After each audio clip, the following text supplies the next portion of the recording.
Fantazija ir galimybės čia beribės, o šiandien mus džiugina ir skatina didžiuotis ne tik šios srities atstovų pasiekimai, bet ir, žinoma, moralinės vertybės. Daugiau apie robotiką, jos Lietuvoje, progresą, taip pat asmeninį kelią robotikos link mums papasakos robotikos bendruomenės Lituanika X, o taip pat ir robotikos lygos įkūrėjas ir vadovas, technologijų entuziastas Algirdas Augustaitis. Labas rytas. Labas rytas, ačiū už galimybę čia būti. Ačiū, kad atvykote, gerbiamas Algirdai. Aš žinau, kad jūs buvote pasirinkęs teisės mokslus, tuomet atsiradote versle. Ar galite papasakoti, kaip iš viso to galiausiai atkeliavote į robotiką, kokia buvo ta pirmoji užuomazga, na ir tuomet jau tokia tikrai gerokai platesnė prieiga? Tai iš tikrųjų mane visada visuomeninė veikla kažkaip traukė labai stipriai. Esu vadovavęs Kėdainių jaunimo centrui, esu buvęs Lietuvos jaunimo organizacijų tarybos pirmininkas. Bet tas pats šuolis į robotiką netikėtas įvyko iš tikrųjų mano trečio vaiko, sūnaus Juliaus dėka, kai jis įstojo į Vilniaus jėzuitų gimnazijos 5 klasę ir kažkaip sako, tai gal aš čia nusipelniau kažkokios dovanos. Nu ir aš galvoju, jau bus koks nors mobilus telefonas ir reikės kažkaip čia išsisukinėti ir panašiai, bet jis unikaliai sako, ne, Lego robotikos rinkinį nupirk.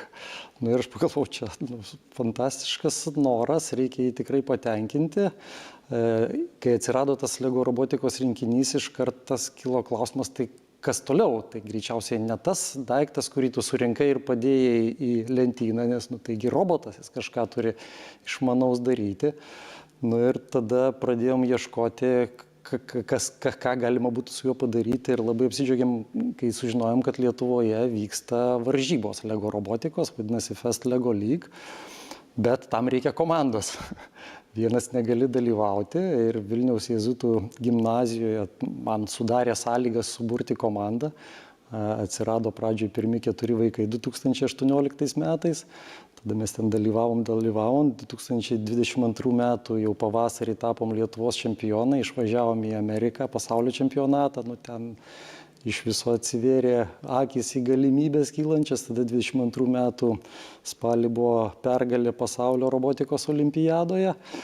Nu ir dabar mes kaip ir tokie jau gana esam, ta mūsų bendruomenė iš vienos komandos išsivystė į komandų jau atskirą lygą.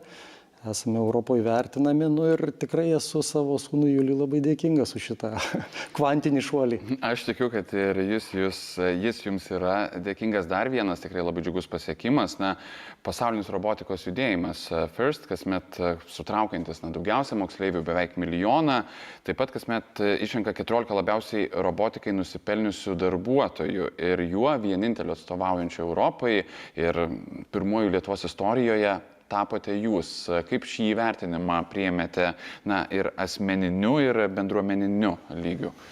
Tai man čia ką svarbu akcentuoti, aišku, be galo smagu, bet svarbu akcentuoti, kad tai tarsi asmeninis vertinimas, bet tai yra bendruomenės pripažinimas. Didžiulio darbo, kas tai yra bendruomenė, tai yra mamos, tai yra tėčiai, pirmiausiai mamos ir tėčiai iš tikrųjų.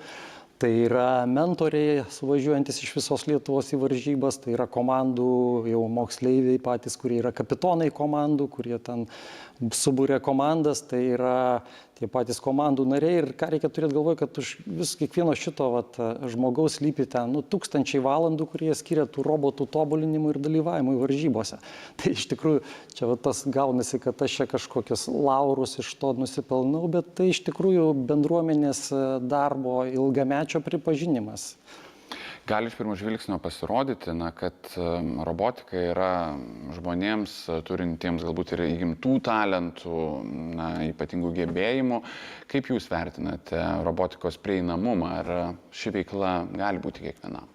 Tai turbūt kaip ir matematikos talentai bus ne visi, taip ir robotikoje ypatingai talentingi inžinieriai ar robotų konstruotojai, jie bus ne visi žmonės, bet mano gilus įsitikinimas, kad kiekvienam, vienas dalykas, kad kiekvienas vaikas, tie, kurie vaikų turi, gimsta tarsi toks natūralus inžinierius, konstruotojas. Jam natūraliai reikia su kitais vaikais kažką daryti. Daryti kažką konstruoti komandose, tai yra natūralu kiekvienam vaikui.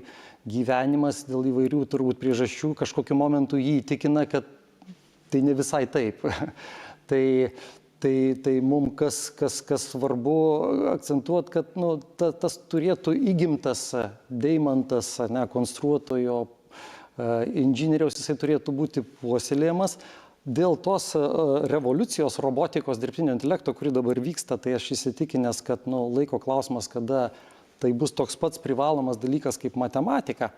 Bet kol kas tai mes ką darom, kad bent jau tuos vaikus, kurie turi polinkį papildomai kažką tai daryti, maksimaliai palaikyti jų šitame kelyje, robotų konstravimo, dalyvavimo varžybose. Ir dalyvavimas varžybose tai mums čia yra alfa ir omega, visako pamatas. Nebus vaikam, ypač paaugliam motyvacijos, mūsų įsitikinimu nieko nebus. Gerbiamas Algirdai, apie tą paramą kalbant, mes žinoma, ko puikiausiai prisiminame, kaip Lituanika X ir Litbot komandos atsisakė varžytis komandose su Rusija, buvo diskvalifikuotos. Tikiu, ir skaudi patirtis, turint galvoje, kad Lituanika X kelerius metus savo robotą konstravo ir kartu patirtis, kuri įkvėpė ir Lietuvą, ir Ukrainą taip pat. Ir suprantu, kad su šia paramos forma tikrai nebuvo baigta, nes šiandien ir su Ukrainos komandomis dirbate, remiate jas. Tai tikrai taip. Tiek iki to įvykio buvo tas darbas nuosekliai keletą metų daromas, kai mes remdavome Ukrainos robotikos olimpinę rinktinę.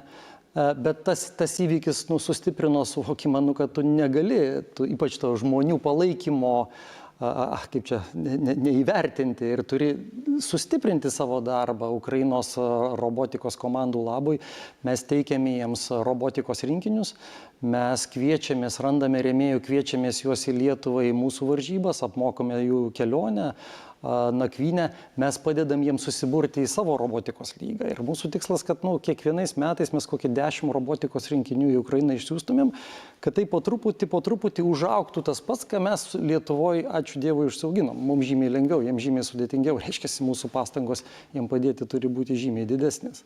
Kokių ambicijų pačiai pabaigai, lūkesčių turite, kalbant apie robotikos progresą Lietuvoje? Tikrai labai daug pasiekta. Jūs paminėjote 2018-aisiais pirmoji Lituanika X komanda, tuomet 2022-aisiais tapote čempionais, jūs buvote rinktinės vadovas.